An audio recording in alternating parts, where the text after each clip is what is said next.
Throughout history, warriors didn't just pick up any blade. Each sword type evolved to solve specific problems on the battlefield, offering hidden advantages that determined who lived and who fell. From the tactical efficiency of short swords to the devastating power of two-handed weapons, every design carries secrets forged through centuries of combat. Let's uncover what made each one exceptional. Short sword. The short sword, measuring 12 to 24 inches, revolutionized close combat through tactical flexibility. Roman legionaries carried the gladius, which could be drawn instantly in tight formations where longer weapons failed. Its compact length allowed shield-to-shield fighting, thrusting between gaps while staying protected. Excelling in narrow streets and shipboard combat, its lightweight reduced fatigue during long campaigns. This made it the ultimate sidearm, always ready when primary weapons failed. Arming sword. The arming sword dominated European battlefields from the 11th to 15th centuries, measuring 28 to 32 inches. Designed as a one-handed weapon paired with shields, its advantage was balanced versatility. It combined effective cutting with capable thrusting, letting knights adapt instantly to different armor types. The cruciform crossguard protected the hand and enabled half-swording for armored combat. As a constant sidearm to the lance, it became the knight's most reliable tool when mounted combat hit the ground. Longsword. The longsword emerged in the late medieval period, ranging from 40 to 48 inches. Its hidden advantage was mechanical leverage. The extended two-handed grip multiplied force dramatically, enabling powerful cuts that could dent plate armor or break bones through padding. Historical manuals reveal longswords did far more than cut and thrust. The crossguard hooked opponents, the pommel struck like a hammer, and the blade bound enemy weapons.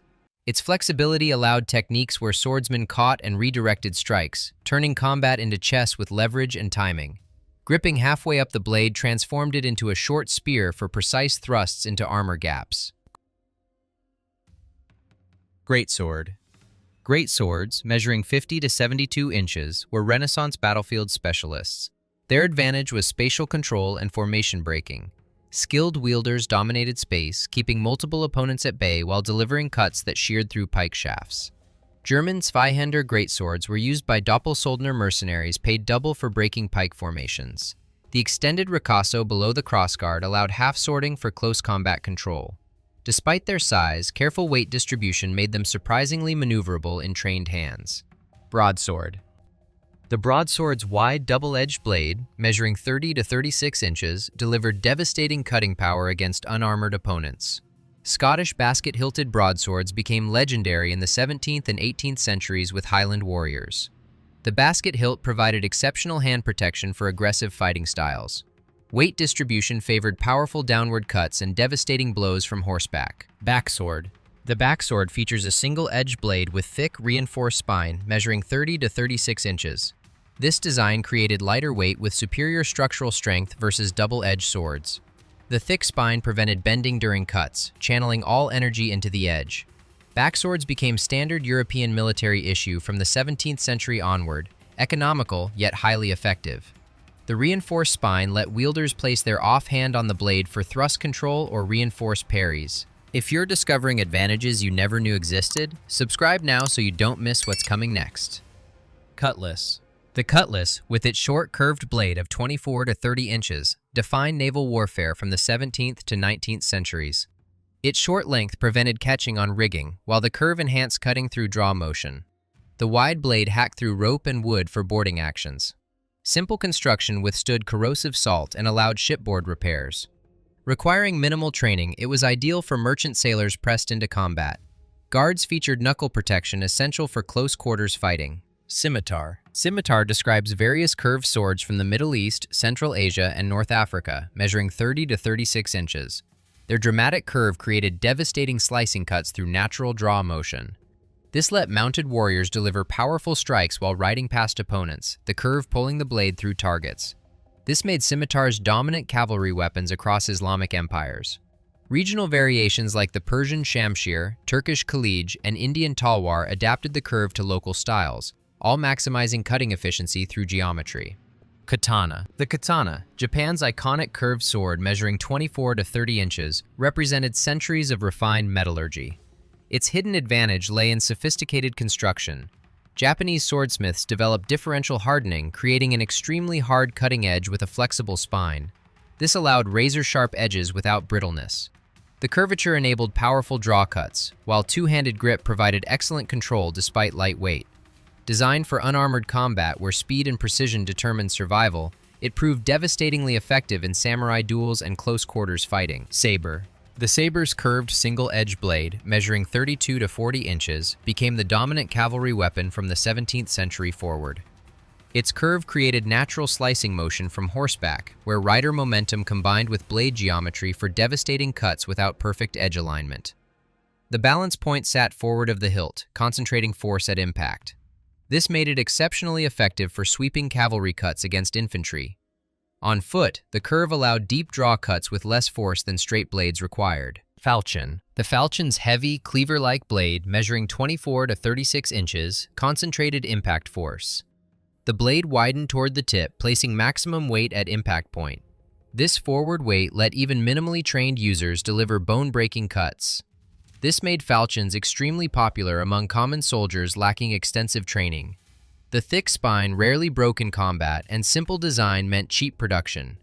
The falchion represented democratic lethality, giving ordinary soldiers fighting chances against better-trained opponents. Rapier. The rapier revolutionized swordsmanship in the 16th and 17th centuries with its long, slender blade measuring 40 to 50 inches.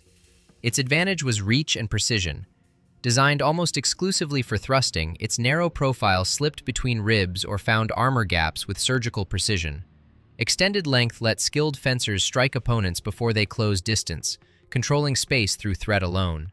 Complex hilts protected the hand while allowing sophisticated blade manipulation. The rapier's lightness enabled rapid, continuous attacks, exceptionally lethal in civilian duels where single thrusts ended fights instantly. Side sword. The side sword emerged during the Renaissance as a transitional weapon between the arming sword and rapier, measuring 36 to 42 inches. Its advantage was tactical balance between cutting and thrusting. While rapiers specialized in thrusts, side swords maintained effective cutting edges for adaptability. The blade was wider than a rapier but more tapered than medieval swords, exploiting openings with quick thrusts while delivering fight-ending cuts when needed. This made side swords practical for both military and civilian use. Small sword. The small sword's extremely slender blade, measuring 30 to 36 inches, became the gentleman's weapon of choice in the 17th and 18th centuries. Its advantage was speed and social versatility. Designed purely for thrusting with triangular cross-sections, it was the fastest sword type in existence, delivering multiple thrusts in the time heavier weapons completed one action. Lightweight meant daily wear as fashionable dress, both status symbol and practical self-defense. In duels, small sword technique emphasized footwork and precision over strength. Executioner's sword. The executioner's sword, measuring 28 to 36 inches, had a unique design with wide, straight blade and distinctive blunt tip. Its advantage was specialized efficiency. Unlike combat swords, it was designed for clean, precise decapitation. The wide blade provided weight and stability for controlled cuts, ensuring decisive blows without twisting. The blunt tip prevented accidental stabbing and distinguished it from combat weapons, marking it as a tool of justice. Often inscribed with religious phrases, these transformed into symbols of judicial authority. Hook sword. The hook sword, a rare Chinese weapon measuring 24 to 30 inches, featured a curved blade ending in a sharp hook, with crescent-shaped guard and pommel spike. Its advantages were versatility and unpredictability. The hook caught and controlled opponent weapons or limbs, creating counterattack openings. Used in pairs, hook swords linked together by hooks, extending reach dramatically. The crescent guard served as hand protection and cutting surface. The pommel spike allowed unexpected thrusting angles. Requiring extensive training, they offered tactical options no other sword could match. Sword breaker. The sword breaker, technically a dagger at 12 to 18 inches, featured deep serrations along one edge. Its advantage was defensive weapon control. When opponent blades struck or parried into the serrations, the sword breaker trapped and immobilized them temporarily. With proper technique, wielders could potentially break thinner blades through twisting, though this was more myth than practice. What made it valuable was momentary control, giving critical openings to counterattack. Sword breakers were typically used in the offhand during rapier combat as parrying tools and weapon traps. Every sword type tells a story of human ingenuity under pressure. If you want to follow along and understand more about swords, subscribe right now. And before you go, leave a comment telling us which sword type surprised you most, or which one you'd choose if you had to step onto a battlefield. Your answer might just inspire our next video.